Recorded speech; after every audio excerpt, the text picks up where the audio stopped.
Hello ladies and gentlemen, welcome back to my channel. My name is Lone Vic and today we are diving into a how to play video of the newest entry in the role player universe, Dawn of Ulos by Jason Lentz from Thunderworks Games.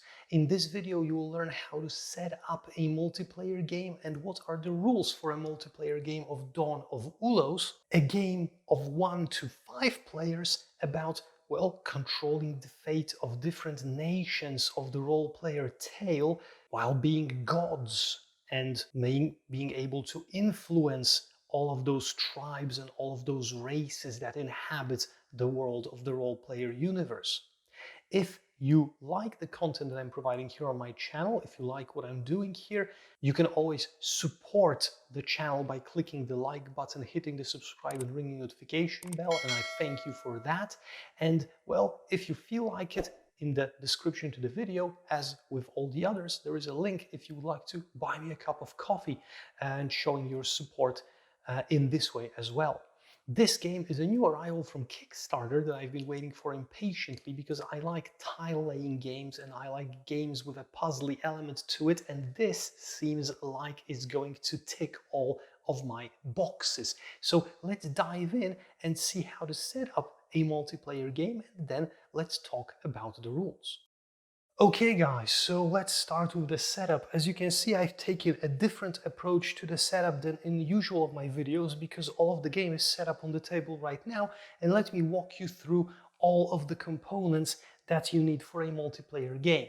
So first, you need the game map, which is comprised of 6 sections, and this is a section of the map as you can see, and you build the map by creating a grid of 3 by 2 of those interlocking tiles. You can flip them around in any order randomly.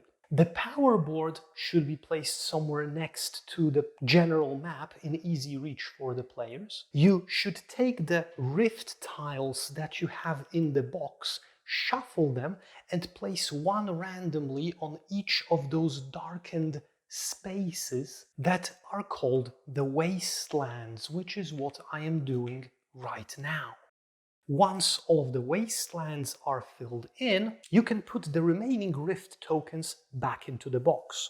Now each player selects their player mat representing a god from the universe. In my case it's Kethra, the goddess of thresholds and gates, and this has some flavor on one side, a reminder of the turn order on the other side, but apart from that, these mats do not fill any special function in the game. It's just a player aid basically. Now shuffle all the development tiles, those double hexagonal tiles with terrains on one side, as you can see, and place them somewhere in easy reach for all the players. Put all the favor tokens in 1, 5, 25 and 100 counts in easy reach of all the players as well.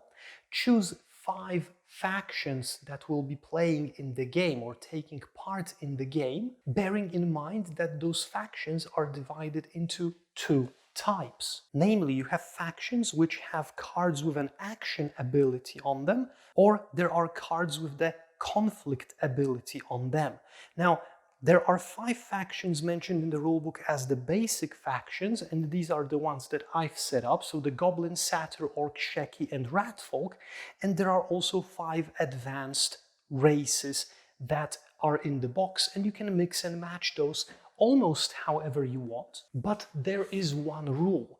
In these 5 factions, there should be only 2 maximum with a conflict ability, and the remaining ones should have an action ability, so be mindful when you are choosing your setup. Apart from placing all the cards or the stacks of cards for those factions next to the board, find this plastic faction camp marker and place it next to each stack respectively, and also find these strength markers that are representing each faction and place them with the side that doesn't have a crown on this furthest space on the power board, which is marked as lost.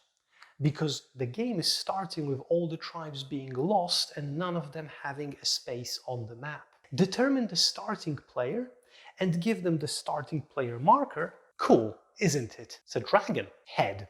I will place it here because I will be the starting player. And each player, starting with the starting player, takes 3 random development tiles from the supply and takes 25 of favor tokens worth 5, 10, 15, 20, 1, 2, 3, 4, and 5. There we go.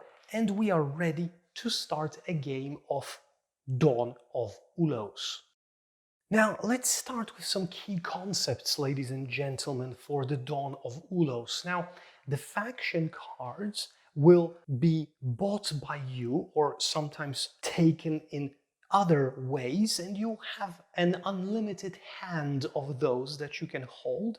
And those cards are basically divided into 2 types. Cards with action abilities, which you can play at certain points during your turn, or cards with conflict abilities. I have none here because those are the 5 basic factions, and those conflict abilities can be played during a conflict.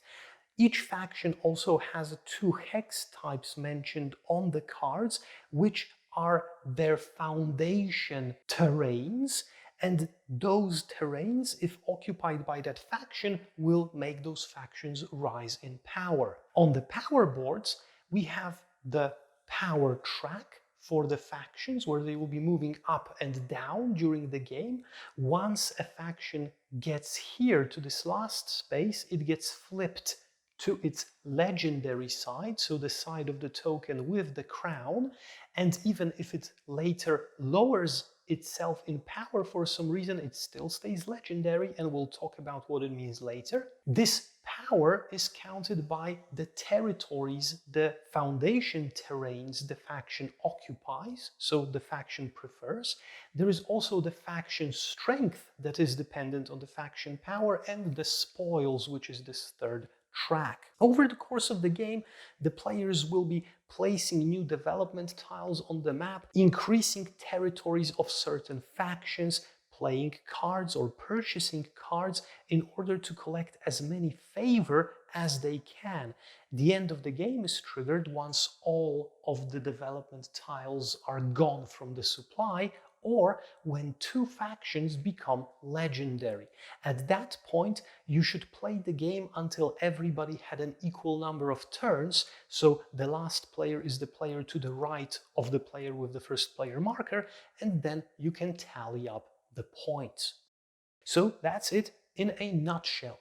Now let's talk about the in-depth when it comes to the game turn. So once it is your turn in the game of Dawn of Ulos, you will have 3 phases that you'll be going through. Place a tile, which is a mandatory step, take an action, which is an optional step, and draw a tile, which is a mandatory step. Now, I will go through all of those steps in detail right now, but I will later come back to the first step again because it will have a few different effects that can occur on the map. The first step of any player's round is placing a tile. You always have 3 tiles to choose from, and this is the time when you choose one of those tiles and place it anywhere on the map. Now, for your first move in the game, the rulebook suggests that if possible, the tile should be placed adjacent a rift and positioned in such a way that one of the camps can be placed on the map, so a camp can be established. But before we talk about this in detail, let's talk about the rules and restrictions about laying those development tiles. Now, development tiles cannot overhang the map in any way and cannot be placed on top of rift tiles or other development tiles, so all of them lay flat on the same level. The terrain types on both halves of a development tile must match the terrain tiles that they cover on the spaces beneath. Some effects of the game from some cards, for example, will counter that, but as a general rule, for example, this desert and forest tile can be, for example, placed on this desert and forest. It wouldn't be possible to place it here on the forest and grass terrain. Water is not present on any of those development tiles, so you cannot place anything on water unless an ability says to ignore the terrain restrictions. Once you take down a rift from a map for any reason, the wasteland terrain underneath can be treated as any type of terrain for placing development tiles. And also, within these restrictions, development tiles can be placed anywhere, and players are not required to place the tiles adjacent to anything on the map. And placing those tiles can trigger 4 types of events: establishing a camp, adjusting faction power, collecting a rift tile, or initiating a conflict. And we will get back to those later on, so take a look at the chapters of this video if you want to skip.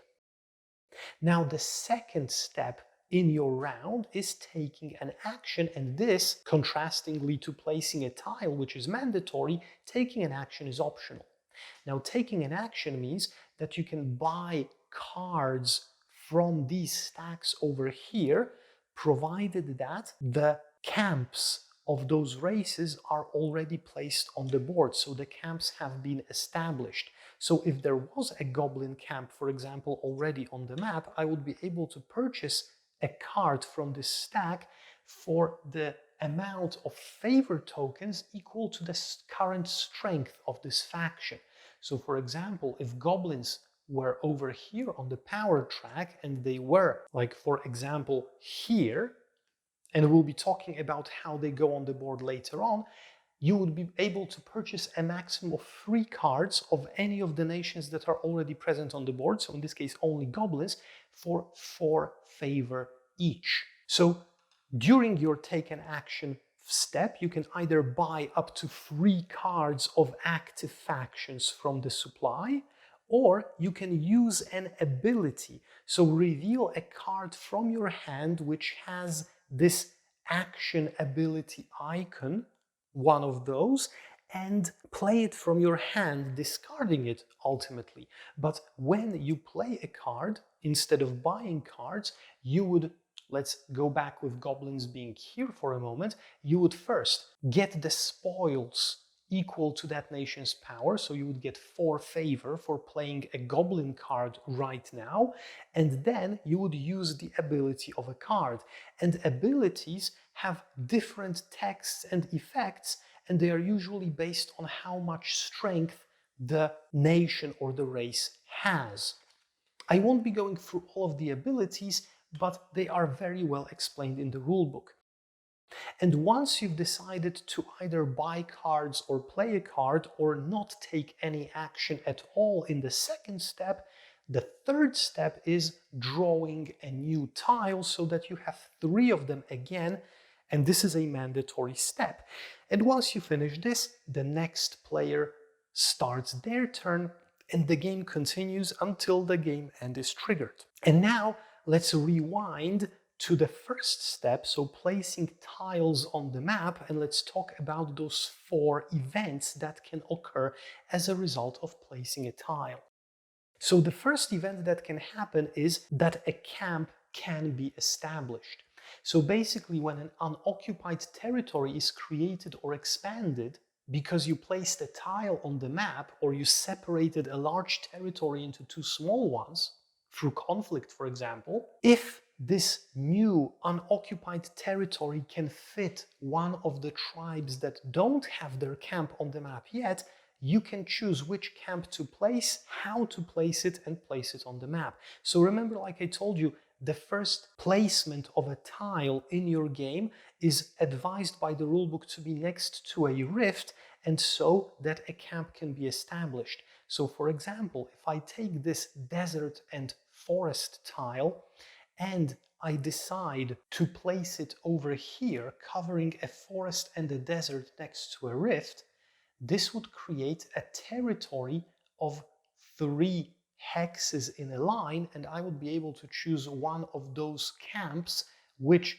has a similar shape and establish it. And right now this camp is established, And this means that the rat folk are no longer lost, but they have zero territory right now, so they are moved over here. Because, as you can see, they do not have in their controlled territory any deserts or grasslands. The ones that are under their camp do not count. The second event that can take place is called adjusting faction power. So if you have established a camp already, and in, for example, the next round, somebody would add a new tile to neighboring that camp or the territory of that camp, you would be able to maybe adjust the power. Let's say hypothetically that in the next round somebody plays this tile during the place a tile step and place it this here. Remember, they don't have to, they can place it anywhere on the map, but they would place it here. So this right now increased the ratfolk territory, and the territory is, as you can see, shown by those white borders on the development tiles. So those 2 hexes are the territory of the ratfolk. And the ratfolk grow in power if their territories include deserts and grassland. A desert now showed up, so we moved the ratfolk to 1 territory of their favorite type that they have in their control right now. And you can expand those territories and grow those nations or those races in power until they get legendary, but there is a catch. The stronger the nation is, the more expensive their cards are to purchase, but also the more powerful will be the effects and the more powerful will be the spoils. And also the factions will be stronger when entering conflict.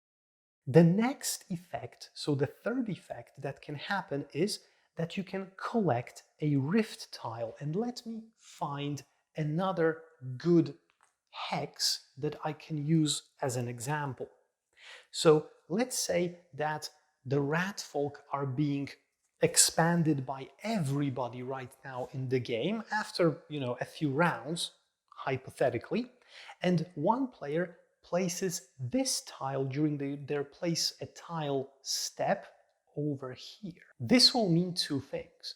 First of all, the ratfolk territory expands by 2 of their favorite terrains, which would mean that the power of the ratfolks have to be adjusted to 3 right now, and the active player who added this tile collects this rift tile for themselves because you connected this rift tile to a territory. So this occupied territory connected to a rift tile allowed this player to collect the rift tile.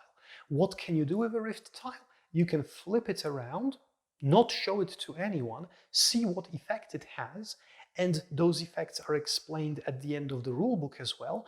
And anytime during your turn, apart from during a conflict, you can play 1 rift tile per turn and use its effect. And there are quite a few effects of those. And if you don't use your rift tiles that you've collected during the game, they will score at the end of the game, so it's sometimes prudent to keep those. Another thing is that right now, when a rift tile is gone, we have a wasteland that we can use as any territory when developing. Similarly, a rift tile can be connected when a camp of a nation is removed by any player, for example, during a conflict, and there was a rift tile below the camp. So if the rift tile got uncovered, it's getting collected by the active player as well. And right now, this is this last event that can happen during a turn, and this is initiating a conflict. And in order to initiate a conflict, we need basically 2 nations on the map, 2 races. So let me quickly adjust the map just a bit so that you guys can see how it looks. So let's say that the second nation over here would be the orcs. So somebody placed this over here, and this is an unoccupied terrain right now in the shape fitting the orcs, so they would go here. And then during one of the next turns, somebody would put this hex or this development tile over here, thus connecting the territory of the orcs with the territory of the rat people. When this happens, a conflict is initiated. This tile is flipped over to show where the conflict is taking place. And now the conflict resolution has a few steps. First of all, the active player, so the player who placed this tile over here, declares who is the attacker. So whether the rat folks are attacking the orcs or the orcs are attacking the rat folk. This is important because in the case of a draw, the attackers win. So let's say that for now, the orcs are attacking the rat folk. I decide because I place this tile here. Then, in the second step, all players around the table can commit faction cards. Now, you can have different cards of different factions on your hand throughout the game. Nobody knows, unless you remember who bought what and who played what, nobody knows who has what kind of cards in their hand, and there is no limit to the cards you can hold. Once there is a conflict, each player can commit cards for one or both sides of the conflict. Players can also not commit at all, and each player commits their cards by placing them face down on the table. So let's say, because I want to demonstrate to you what happens right now, let's say that I had quite a lot of orc cards in my hand, and I want the orcs to win. So I would commit 1, 2, 3, 4, 5 orc cards, placing them down, and none other player committed anything, although they could have, right? But none other player committed anything. So after committing cards and after all players decided and passed, there is the third step of using conflict abilities. All players may use the conflict ability of one card from their hand.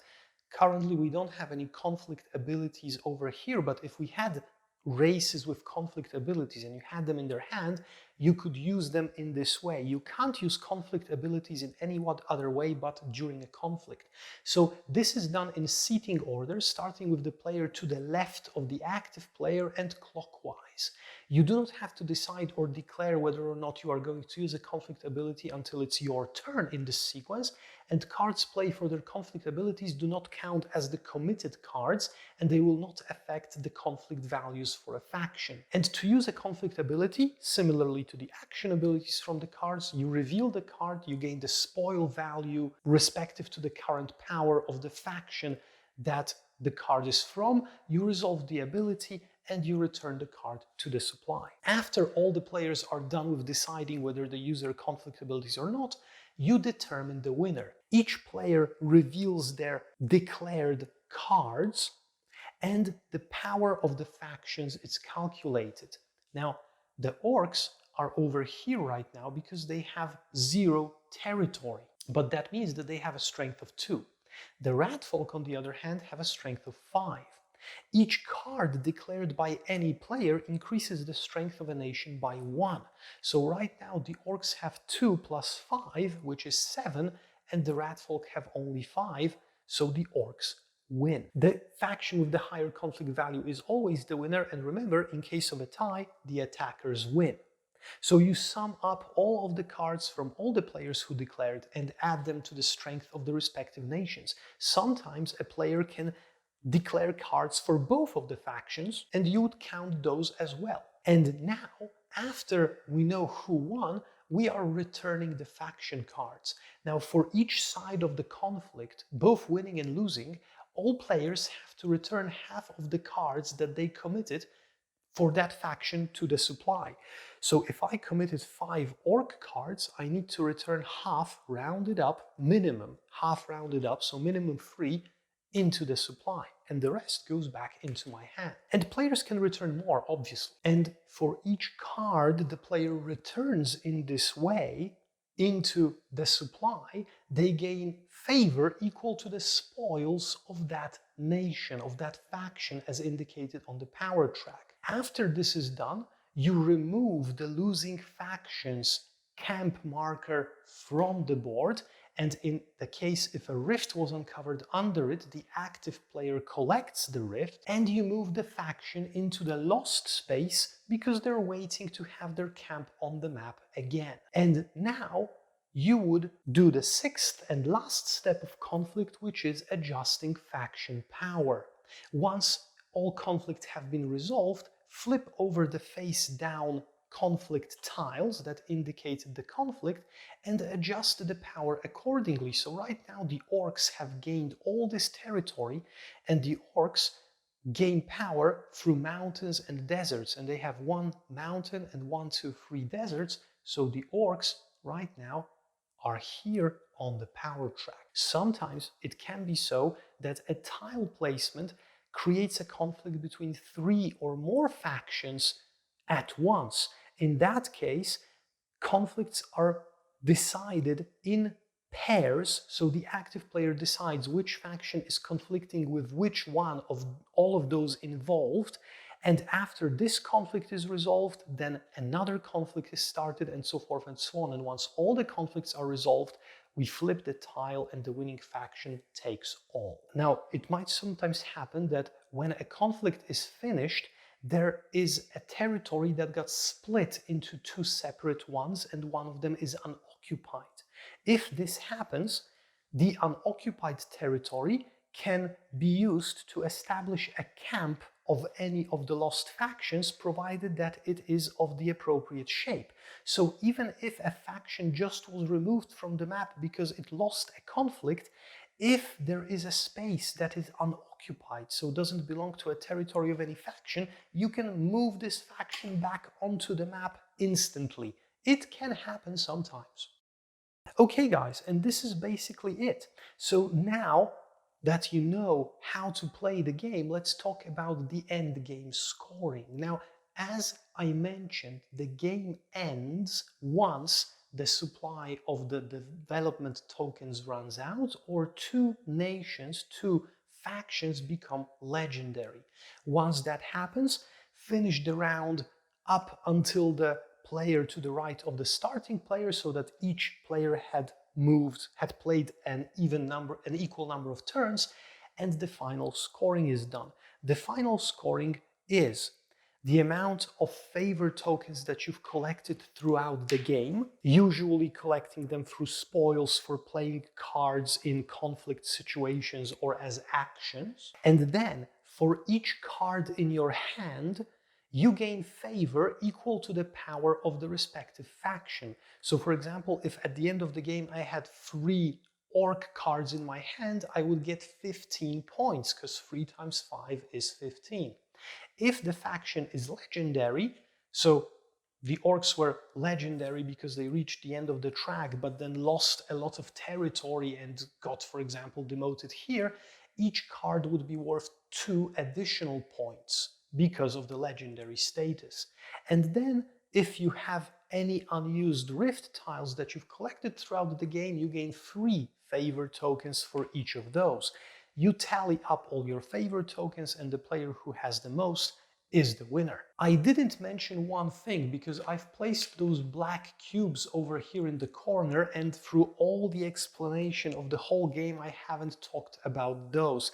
These cubes are here because they are used by the orc action card effect, and this is very well explained in the rulebook. So I just placed them here during setup because of the orcs, but the rulebook will help you out with what to do with those cubes. Alright guys, this is it. We've arrived at the end of the video. I hope that this how to play helped you in any way to understand how to play Dawn of Ulos. It showed you a sneak peek behind the curtains of the game and what's going on with it in the multiplayer variant. Soon on my channel you'll be able to see a solo playthrough and a solo rules explanation for this game.